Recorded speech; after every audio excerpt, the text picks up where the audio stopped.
रोटी ही नहीं पूरी पैदा कर पाते बच्चे, तो मकान का खरीदने का तो सपना भी नहीं देख सकते। आप झुग्गी झोपड़ियों वालों को इतना प्रायोरिटी दे रहे हो, क्या हम उनसे भी गए गुजरे हैं? अरे केजरीवाल जी, मैं तो आपसे पूछना चाहती हूँ, आप अपनी मम्मी को खड़ा करो रोड पर। मैं दिल्ली का बेटा, कहाँ से दिल्ली का बेटा, कौन सा दिल्ली का बेटा मेरे सामने आए।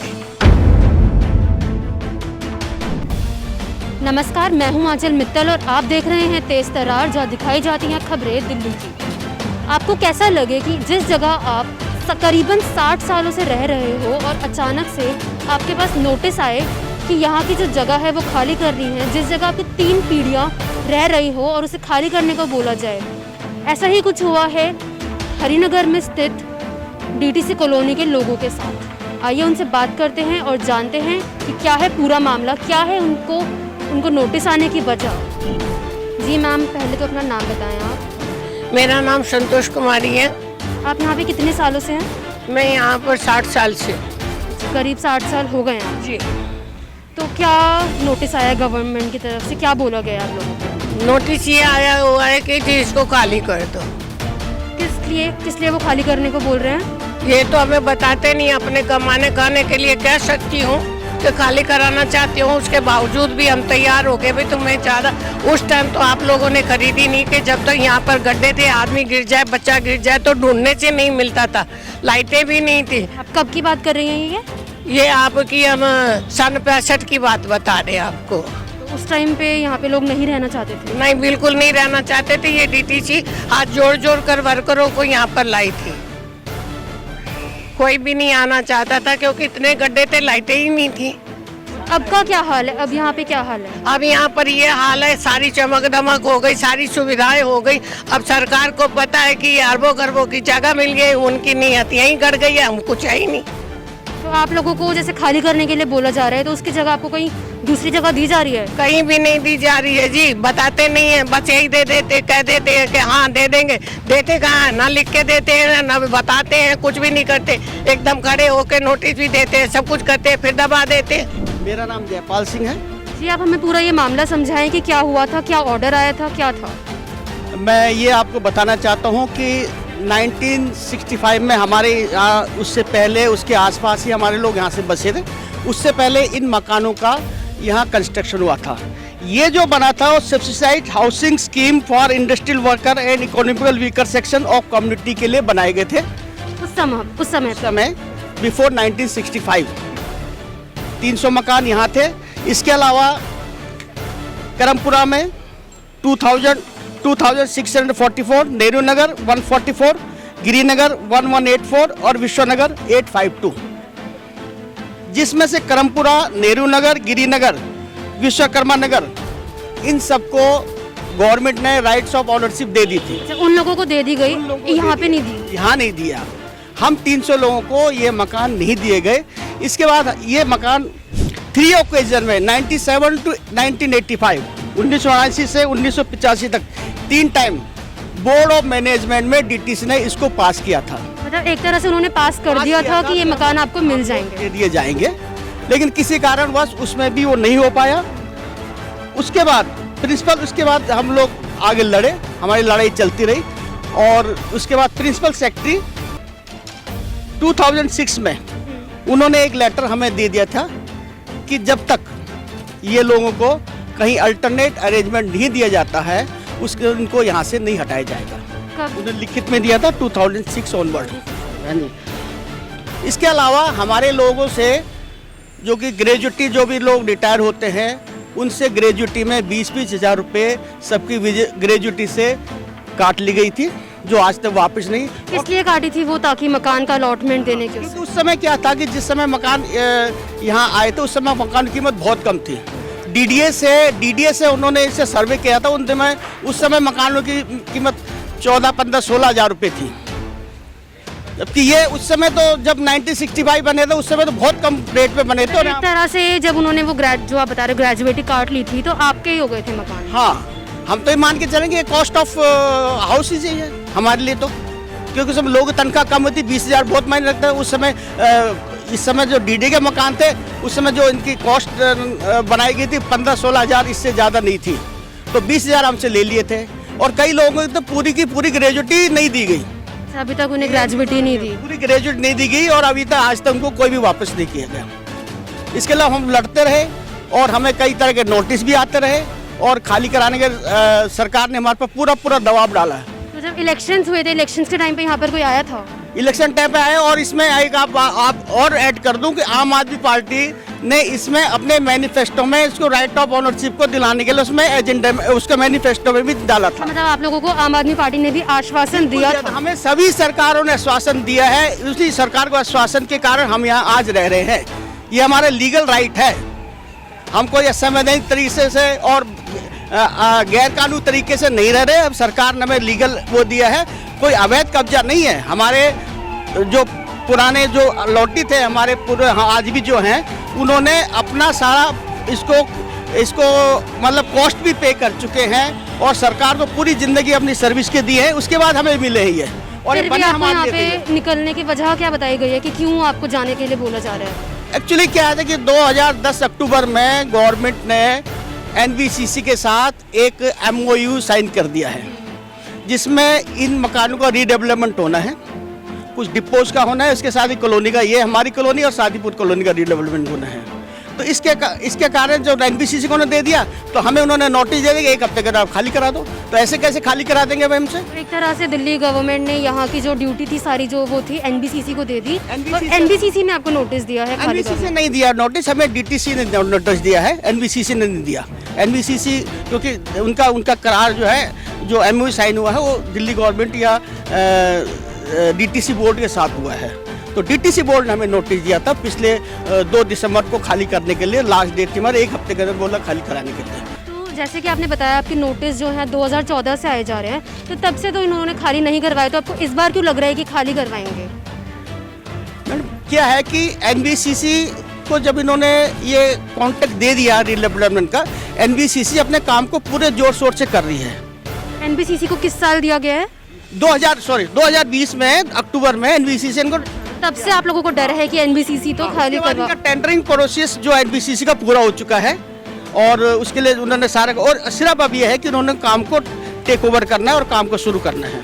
इसलिए हमें डर है कि किसी समय आके एनबीसीसी अपना काम शुरू कर सकते हैं और हमें यहाँ से निकाला जाएगा। और आपको कोई इसके बदले में ज़मीनें नहीं दी? अभी तक इस बारे में सरकार ने, हमने करीब कई सालों से सरकार से हम लगातार मांग कर रहे हैं, उनसे लेटर लिख रहे हैं, कॉरेस्पॉन्डेंस कर रहे हैं, कई मंत्रियों से हमारी मुलाकात भी हुई है, लेकिन अभी तक कोई भी उसका रिजल्ट नहीं निकला है। कोई भी रिटर्न में अभी तक कोई सरकार ने हमें नहीं दिया अभी तक। आपको हम क्या बता सकते हैं अपनी दुविधा के लिए? तो वह सब सरकारों ने हमको आश्वासन तो दे दिए कि आप लोगों से कुछ नहीं दिया जाएगा, जब तक देंगे नहीं आपको निकालेंगे। लेके लिखित में किसी ने नहीं दिया कि नहीं आपको ऐसा होगा या नहीं होगा। तो जैसे आप लोग यहाँ पे रह रहे थे तो आपको यहाँ पे रहने से पहले भी कुछ शर्तें रखी गई थी कि आपको कहीं ज़मीन नहीं लेनी, कुछ ऐसा? हाँ, हमारे साथ इन्होंने ऐसी शर्तें रखी थी। जब हमारे लोगों के आदमी आए और ये मकान बने तभी से लिखवा लिया गया था, ना तो आप मकान बनाएंगे ना आपके बच्चे मकान कहीं पर, कहीं और इस यहाँ के अलावा कहीं और नहीं बना सकते? कहीं भी नहीं बनाएंगे। इंडिया में तो इधर तो मकान होना ही नहीं चाहिए आप लोगों के नाम का और आपके बच्चे के नाम का कोई मकान नहीं होना चाहिए। उस टाइम तो 10-10, 5-5 हज़ार में इतने बड़े बड़े मकान मिल जाते थे, आज तो एक ईंट रखने को जगह भी नहीं मिलती है। तो आपको यही डर है कि अगर आपसे यहाँ पे खाली करवा दिया गया तो आप कहाँ जाएंगे? क्योंकि उस समय उन्होंने मकान भी लेने नहीं दिया था। बिल्कुल, अभी तो आप ये सोच लीजिए ना, हमारा तो खाना भी कैसे पूरा होता है। तो 2 साल से तो लॉकडाउन ऐसा लगा हुआ है कि सबके काम धंधे ही बैठ गए, नौकरियां ही छूट गई हैं, रोटी ही नहीं पूरी पैदा कर पाते बच्चे, तो मकान का खरीदने का तो सपना भी नहीं देख सकते। जी, आपका नाम क्या है? मेरा नाम पंकज है जी। जी, आप यहाँ पे कितने समय से रह रहे हैं? मैं यहाँ से 45 साल से रह रहा हूँ, मेरा ये बर्थ प्लेस है, तो हम कैसे खाली कर देंगे? आपने सरकार ने बोल दिया था कि इस मकान के बदले आपका कहीं मकान नहीं होना चाहिए, हमारे पैसे भी रख लिए हैं, तो ये तो हमारा मालकाना हक हो गया ना। आप झुग्गी झोपड़ियों वालों को इतना प्रायोरिटी दे रहे हो, क्या हम उनसे भी गए गुजरे हैं? हम तो केजरीवाल सरकार से, उन्होंने बोला कि मैं देश का बेटा हूँ, मैं आपको कहीं नहीं जाने दूंगा, मैं आपको उजड़ने दूंगा। आज उन्हीं की वजह से हम बैठे हैं, कोई सुनवाई नहीं है, कहीं भी सुनवाई नहीं है। जितनी सरकारें आती हैं वो बस कहती हैं आपको कोई नहीं लाएगा, लेकिन इन 1 सालों में तो हमारा उठना बैठना खाना सब हराम हुआ पड़ा। वो भी उस समय जब लॉकडाउन लग गया और आर्थिक तंगी हर किसी को हो रही। बिल्कुल जी, मैं तो घर पे बैठा हूँ, मैं तो अब अपनी रेडी लगाता हूँ। जी सर, आप बताएं आपका नाम क्या है? मेरा नाम लोकेश है। मैं इसी कॉलोनी में, मुझे 35 साल हो गए लगभग। 35 साल से रह रहे हैं। मेरा बर्थ यहीं का है और अभी हाल फिलहाल में जैसे कि आपको बताया सभी ने कि यहाँ पे नोटिस वगैरह आए हैं खाली करने के लिए। हम लोग, हमारे एमएलए जो हैं श्रीमती राजकुमारी ढिल्लों जी के पास कई बार जा चुके हैं और अभी भी बुज़ुर्ग लोग जाते हैं ज़्यादा से ज़्यादा और वो उनके पास जाके बोलते हैं और वो ये कहती हैं कि हमारे जो चीफ मिनिस्टर साहब हैं केजरीवाल जी, वो मिलने का समय नहीं है उनके पास बुज़ुर्गों से। बाकी वो दुनिया जान के सारे काम कर रहे हैं, बट केजरीवाल जी मिलने का समय नहीं दे रहे हैं हमें कि आप हमारे साथ मिल लें और हमारी जो परेशानी है जो भी उसका आप सोल्यूशन दे सकते हैं। परेशानी को लेकर राजकुमारी ढिल्लों जी ने क्या कहा? उन्होंने कहा जी हम उनसे टाइम ले रहे हैं, बट वो हमें इस मैटर के लिए टाइम नहीं दे रही, बाकी हर चीज़ के लिए टाइम मिल रहा है उनको। ये क्लियर उन्होंने अपने शब्दों से बोला कि आप जो करना चाहें अपनी तरफ से कर सकते हैं, बट वो हमारी बात नहीं सुन रहे हैं इस मैटर के लिए। बात ऐसी है कि जब हम लोगों को ये मकान दिए गए, फिलहाल तो यहाँ पर कॉलोनी में कोई आना ही नहीं चाहता था। बड़े हाथ जोड़ के वर्कर बुलाए गए थे और वर्कर रह रहे थे। जब वर्कर आके रहने लगे उसके बाद धीरे धीरे इन मकानों की कीमत भी डाली गई। कीमत डल जाने के बाद और सब ये बोल दिया गया कि ये मकान तुम्हारे हैं, कर दिए गए तुम्हारे ही हैं, जब सारे हमारे ही हैं। आपको बोल दिया गया था कि ये मकान आप लोगों के हैं? बिल्कुल जी, हमारे को यहाँ तक कि तब तो रेडियो चलते थे, रेडियो में भी अनाउंस कर दिए थे कि ये मकान डीटीसी में जितने लोग रहते हैं ये सब उन्हीं के हैं और उनके कोई बच्चा भी मकान नहीं बनाएगा। अब कोई बच्चा भी मकान नहीं बनाएगा, हम भी नहीं खरीद सकते। आज आप लोग खड़े हो गए हो, किसी के आदमियों को गए आज 20 साल दुनिया से हो गए हैं इसी में कि मैं बच्चों को लेके कहाँ जाऊँ। किसी को अटैक आया, किसी को कुछ हो गया। आज मैं खुद अटैक की मरीज हूँ, बीपी की मरीज हूँ। आप ये बताओ, इस हाल में हम लोग रात सोते, क्या नींद आती है, क्या भूख लगती है? विधायकों के पास जाओ, ऐसे बोल देते हैं जी कभी तो कह दिया कि है नहीं और कभी मिल भी गए। तो हम सोच रहे हैं ना, आप लोग तो सोच रहे हैं, यहाँ पर तो लोग चले जा रहे हैं, हमारे घर में से सब लोग जा रहे हैं, हमारे आदमी गए, बच्चों ने पिता खोया, बच्चों ने माँ खोई, बच्चों ने सब कुछ यहाँ, अपना बचपन भी बच्चे यहाँ खोल। आप एक बताइए, जहाँ 60 साल से आदमी रहता उसकी पहचान तो उसी जगह से होती है। आज हमारे पहचान पत्र इसी जगह से है। आप हमको उजाड़ेंगे, हम अपनी पहचान कहाँ बनाएंगे जाके? हम अपनी तो पहचान तक नहीं बना सकते। और केजरीवाल कहते थे माता जी रोना नहीं, माता जी सामने रूबरू होके कहा कि मुझे सीट मिल जाए तो माता जी अगले दिन आपका मकान में खुद दूँ। ऐसा कुछ नहीं किया और ऐसा उन्होंने कुछ भी नहीं किया। और तीर्थ लेके कौन से तीर्थ कौन सी माँ को करवा रहे हो? एक माँ को तीर्थ करवा रहे हो, दूसरी माँ को उजाड़ के बाद में रोड पे खड़ा कर रहे हो। एक ऐसे भी कोई होता है? अरे केजरीवाल जी, मैं तो आपसे पूछना चाहती हूँ, आप अपनी मम्मी को खड़ा करो रोड पर। बेटे बनते हो तो बेटे वाले फर्ज पूरे करो, मत बनो बेटा मैं दिल्ली का बेटा। कहाँ से दिल्ली का बेटा? कौन सा दिल्ली का बेटा मेरे सामने आए? फिलहाल जब से दिल्ली सरकार ने एनबीसीसी के साथ करार किया है और हरिनगर की डीटीसी कॉलोनी को पूर्ण विकास की बात की है, तब से ये लोग बहुत डरे हुए हैं। इन लोगों को इस बात का डर है कि कब सरकार अपने बुलडोज़र ट्रैक्टर भेजे और कब यहाँ से इन लोगों को निकलने के लिए बोल दे। इन लोगों का कहना है कि इनके पास पिछले साल नोटिस आया था नवंबर में कि ये खाली करना है, तो उसके बाद ये लोग यहाँ के एमएलए के पास गए और उन्होंने इन लोगों को आश्वासन दिया कि ऐसा कुछ नहीं होगा।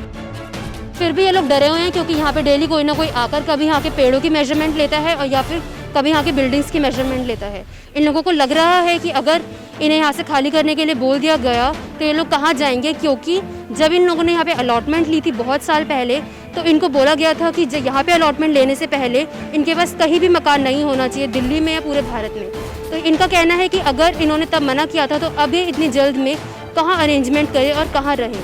साथ ही इन लोगों का ये भी कहना है कि इन लोगों के लिए अगर दिल्ली सरकार को यहाँ पे विकास करना है तो यहाँ पर इन लोगों के लिए अलग एक ज़मीनें अलॉट कर देनी चाहिए जिससे कि ये लोग वहाँ पर रह सकें। लेकिन दिल्ली सरकार की तरफ से अब तक इनको कुछ ऐसा आश्वासन नहीं दिया गया है कि जब भी यहाँ के एमएलए के पास जाते हैं तो वो इन्हें कुछ ना कुछ कह के भेज देता है और इनकी जो बात की सुनवाई नहीं की जाती।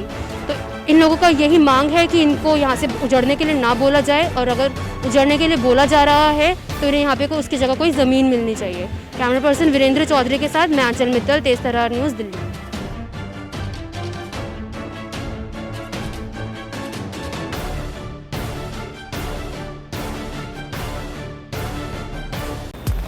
अगर आपको हमारी ये वीडियो पसंद आई हो तो इसे लाइक एंड शेयर करना ना भूलें। साथ ही हमारे चैनल को जरूर सब्सक्राइब करें।